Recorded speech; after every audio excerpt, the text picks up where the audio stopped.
We've heard a lot about the fact that Democrats have been talking about Elon Musk. And let me give you a news alert. We're not going to stop talking about him. We're going to keep talking about him until he is out of here. Now, if he wants to be elected or appointed and confirmed to something, then so be it. But as of right now, we have somebody that for whatever reason, I don't know if y'all just trying to play in our face because you think we're stupid, or if you literally just cannot see the difference in a George Soros and a Bill Gates. But let me give you a little bit of the difference. Number one, George Soros nor Bill Gates ever somehow decided to turn off the spigot of money that was going through to various organizations and agencies to the extent that it had actually been ordered by law that they should have access to it, to the extent that people are dying.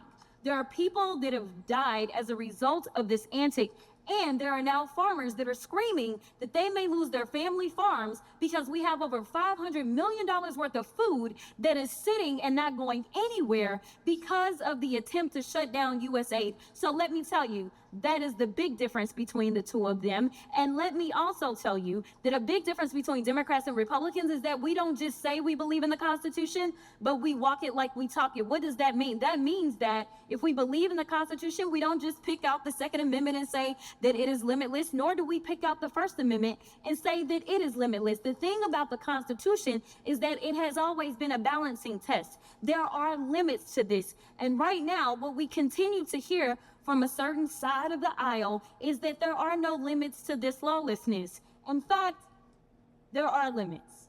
And I can tell you that one of those limits typically is around hate crimes.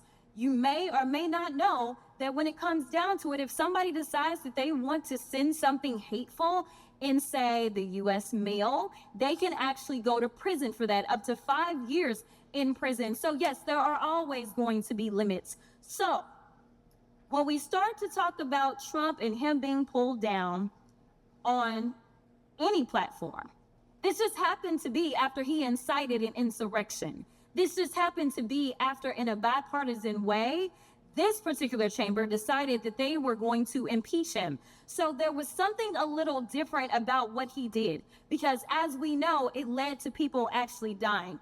But let's talk about who's doing the nefarious things with the tech giants. Because I don't think that one side of the aisle is promoting truth, but sometimes it may seem a little treasonous. All right, so we've got this article right here about this guy. Meta says it will end its fact-checking program on social media posts. I'll talk about that a little bit later. Then we have Washington Post says it will not endorse a candidate for president. We also know that actually they absolutely intended to endorse Kamala Harris. We have this one. Google Maps now show growth of America instead of growth of Mexico for app users in the United States, which is a complete farce because it's the Gulf of Mexico. It always has been. And we know that the AP got kicked out yesterday because they refused to buy into this lie, because that's all y'all really want to promote is lies. That's the big issue that we have. Elon Musk boosted false USA conspiracy theories to shut down global aid. Now, while he was boosting those lies about U.S. aid, and he was stopping money going for, say, things such as Head Start, somehow the only money that didn't stop was the money to him and his organization. Now, I don't know how you can have him be the watchdog as well as the guy that is literally living off of the government. If we want to talk about government welfare, it looks like Elon Musk.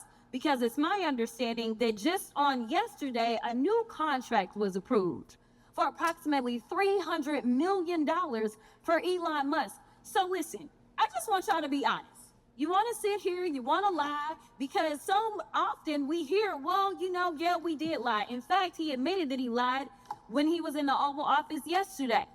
But if it's a lie that will get you into office, such as saying, I know nothing about Project 2025, yet on day one, you literally do everything that you can to implement it, including making sure that you put, say, one of the main architects of Project 2025 over the OMB, it's okay, so long as you get the power that you seek. The problem is that the game is going to be on the American people. And when I say the American people, I mean all of us. Unfortunately, I am also stuck in the twilight zone because of the lies that were allowed to be propagated. Just like when you're talking about vaccines and all this nonsense, right now in my state of Texas, there is an outbreak of measles. And what they are finding is that because there's been so much disinformation about vaccines, that kids are sick right now with measles that they did not have to have if they just trusted doctors and experts instead of randoms online.